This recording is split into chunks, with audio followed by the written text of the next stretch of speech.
When I got pregnant, my husband's parent declared, "This baby will have my last name." My husband agreed and whispered, "It's just a name." I pulled out the official birth certificate and said, "Funny, because I already chose one." Their eyes widened as they read the shocking name I had picked instead. I met my husband Matt in college. We were both students at Rutgers. I studied nursing. He was pre-law but ended up going into finance. We dated for years, got married after we both landed stable jobs, me at a hospital in Newark, him at some firm in Manhattan. We live in a quiet suburb now. Think mid-sized house, decent yard, good schools. From the outside, we look like a pretty standard middle-class couple. What most people don't see is his family. Matt comes from money. Not billionaire yachts and private islands money, but enough to grow up in a gated community, go to prep school, and still have a trust fund in his 30s. His parents, Frank and Laura, are those people. They host wine tastings. Refer to Whole Foods as the market. Go skiing in Vermont every winter. Laura speaks in a soft but condescending tone like she's in a perfume commercial. Frank once told me I was very articulate, like I was a stray he'd found reading Shakespeare under a bridge. I was born and raised in Elizabeth, New Jersey. My dad ran a small diner. My mom worked in a dry cleaner. They never made much, but they raised me with grit, love, and pride. So yeah, I'm not who the Harringtons pictured for their only son. They tolerated me, but just barely. They made passive comments. They'd act surprised any time I showed I had a brain. But I let it go. I didn't want drama. I thought they'd come around eventually. Spoiler, they didn't. After 2 years of trying and 3 miscarriages, I finally had a pregnancy that held. We were going to have a boy. I cried when I heard the heartbeat. Matt was ecstatic. My mom cried and kissed my stomach. My dad lit a candle for my grandparents back in Greece. It was the happiest I'd ever been. Until Matt's parents found out. I was barely out of my first trimester when Laura started talking about names. "We already have one picked out," she said at dinner. "Jameson Arthur Harrington. Isn't it beautiful?" I looked up from my soup. "We haven't decided yet." Frank nodded like I hadn't spoken. "It's important the boy carries on the family name. You understand?" I didn't say anything then. I just stared at Matt, waiting for him to say something. He didn't. Later that night, when we were alone, I asked him what the hell that was. He shrugged. "They're just excited. It's a name. Don't make it a big deal." I said, "Matt, we haven't even talked about names yet." He said, "We can name him Jameson. It's my grandfather's name." I said, "My grandfather's name was Leonidas. He literally fought Nazis. And I don't see anyone suggesting that." Matt said, "It's not a competition. It's just a name." Fast forward to the baby shower. My mom organized it. It was beautiful. Greek food, blue and white decorations, music, family, friends. It felt like love. Then Laura showed up. She brought boxes. Inside, baby clothes embroidered with JH diaper bags, blankets, a tiny gold bracelet that said, Jameson. There was even a custom book called Welcome to the World, Jameson. I tried to smile. I really did. I pulled Matt aside and whispered, "What the hell is this?" He looked down. "They're just gifts." "You told them the name?" I asked. He avoided my eyes. "They needed something to put on the embroidery. They're just trying to help." That's when something inside me started to snap. Not all at once. Slowly, like a rope fraying strand by strand. After the shower, I tried to be rational. I told Matt we needed to talk about this seriously. That naming our child wasn't a branding opportunity for his parents. That my family mattered too. He gave me the same line over and over. "It's just a name." I brought up compromise. Middle names. Double-barreled last names. Greek and English combinations. He said, "It's not worth fighting about." But it was. And the more he brushed it off, the more I realized how alone I was in that moment. When the day came, it was chaos. My water broke at 3 a.m. We rushed to the hospital. Long labor. Pain. Blood. I'll spare you the details. At one point, I passed out and woke up with an oxygen mask. Next thing I knew, I was in recovery, and a nurse handed me a clipboard. "Time to fill out the birth certificate," she said. Matt had gone to grab coffee. He wasn't in the room. I stared at the blank spaces. And then I made a decision. Not out of spite. Not out of anger. But out of self-respect. Name. Nikos Leonidas Papadopoulos. Nikos was a name my grandfather loved. Leonidas was his own name. Papadopoulos was mine. And in that moment, I realized something. If Matt thought it was just a name, then he didn't care enough to be involved in the decision. So I made it for both of us. I didn't tell anyone. Not Matt. Not my mom. Not my in-laws. I waited. Let them plan. Let them print cards. Let them embroider more outfits. Let them go all in on Jameson. And when the time came, Oh, I made sure everyone would hear it at once. I had the certificate in an envelope. And at the welcome party hosted by Laura and Frank at their house, with everyone there sipping champagne and calling my son, Jamie, I planned to read it out loud.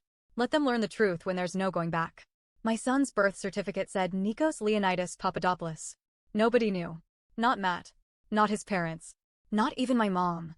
For the next few weeks, I let them all live in their fantasy. Matt's parents sent out birth announcements with the name Jameson. In gold foil. On cream-colored paper. With a photo of Nikos wrapped in one of the monogrammed blankets they gave us. They hosted a welcome to the world party in their backyard in Princeton. Catered food. String quartet.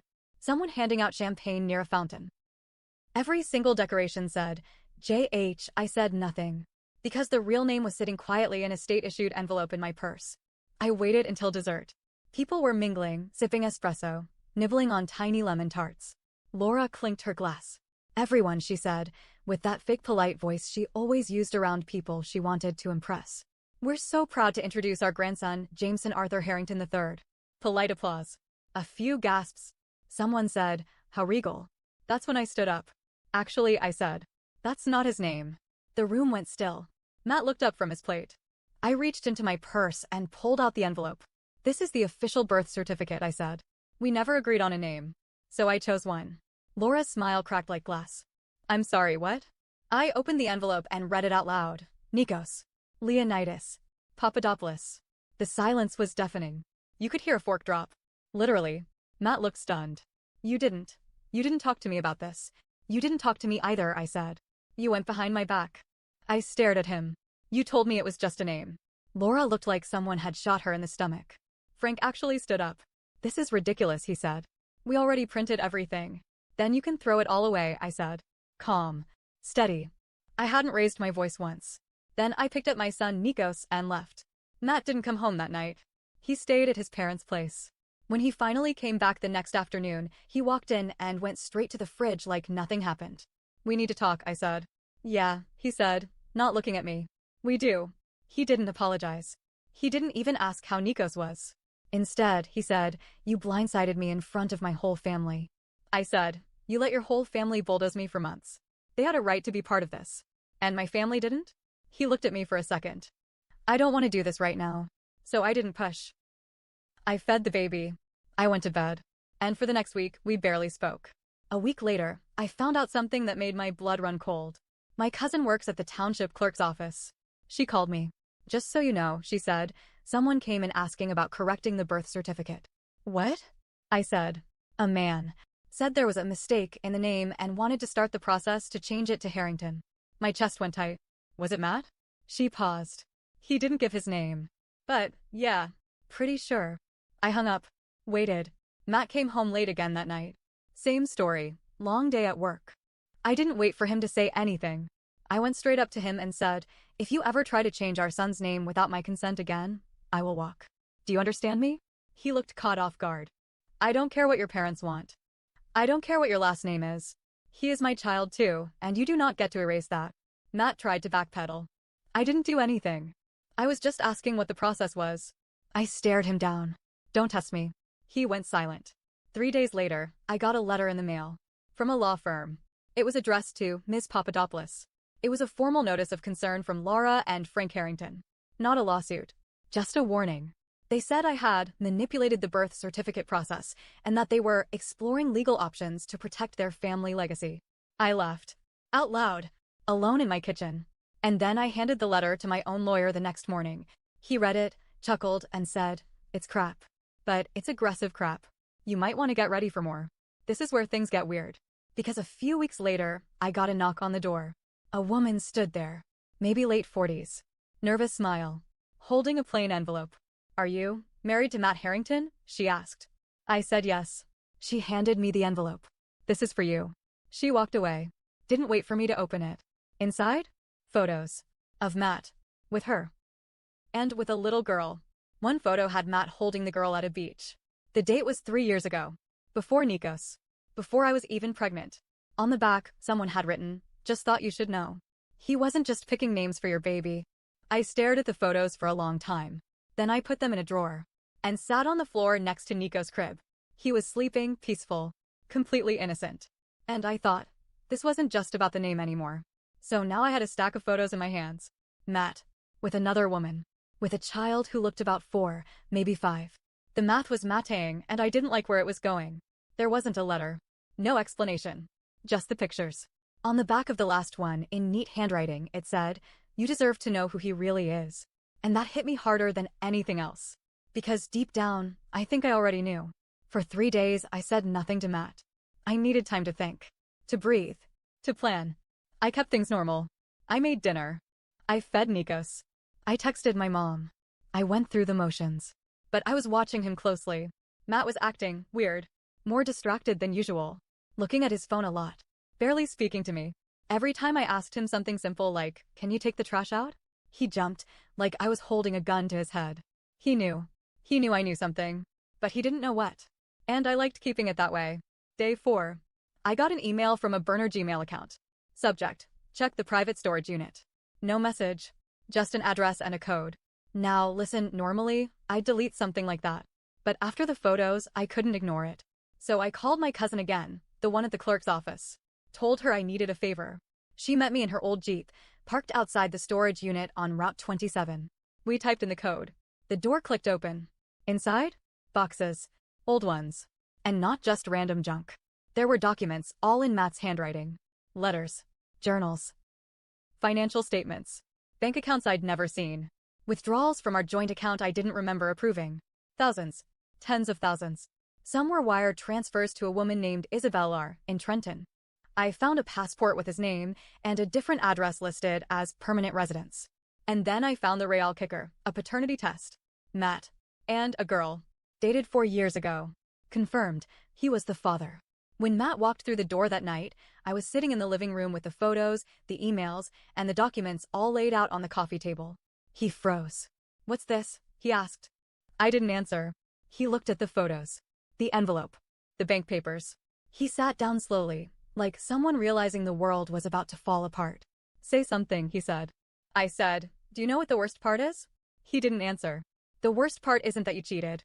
It's not even that you had a kid with someone else. The worst part is you let me believe I was building a family with someone who never planned to stay." He put his head in his hands. "It's not what you think." I laughed. "Don't insult me. I didn't want to lose Nikos.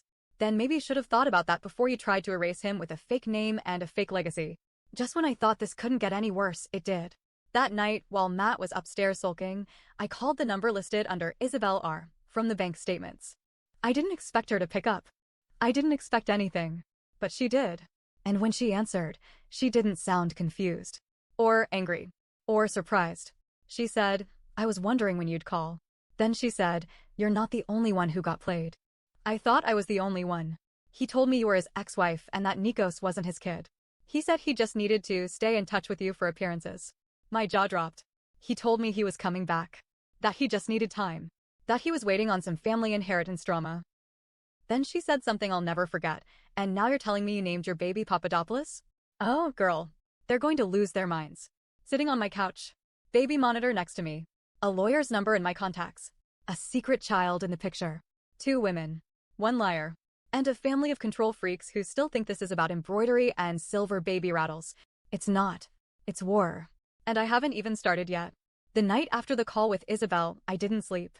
I just sat in the nursery, rocking Nikos slowly in the dark. Watching his little chest rise and fall. He was peaceful. Safe. Loved. But the world he was born into, it wasn't peaceful anymore. 3 days later, Matt's parents planned a formal, naming ceremony brunch at some country club in Mendham. Don't ask me why. We already had a birth certificate, but they wanted to make it official in front of family and friends. They still thought his name was Jameson. Matt begged me to go. Said it was for keeping the peace. I agreed. Not because I wanted to keep the peace, because I was ready to set the record straight. Publicly. It was a sunny Sunday morning. The event space was filled with expensive flowers and white tablecloths. There was a massive banner on the wall. "Welcome Jameson Arthur Harrington III." Laura was glowing. She wore pearls and hugged every guest. Frank stood near the entrance like he owned the building. Matt looked like a man walking toward a firing squad. The room was full of well-dressed strangers, family, friends, business partners, neighbors. At least 40 people. I walked in with Nikos in my arms. My mom came with me. So did my cousin, the one from the clerk's office. She sat quietly in the back, eyes sharp. Matt looked at me, clearly panicking. Don't do this, he whispered. Too late. When Laura stood up to give her speech, she started with her usual fake sweet voice. We are so thrilled to celebrate our precious grandson, Jameson. May he carry the strength, grace, and legacy of the Harrington name. I stood up. No, I said, loud enough for the room to hear. She paused. His name, I continued, is Nikos Leonidas Papadopoulos. And that's what's on his birth certificate. That's what's legal. That's what's real. You could feel the entire room stop breathing. Frank stepped forward, angry. This isn't the time or place, actually, I said. This is the perfect time. Since you've gone out of your way to ignore reality. I turned to Matt. Tell them. He shook his head slightly. Please, not here. Tell them, I repeated. Silence. Then I pulled out the envelope. The same one I brought to the last party.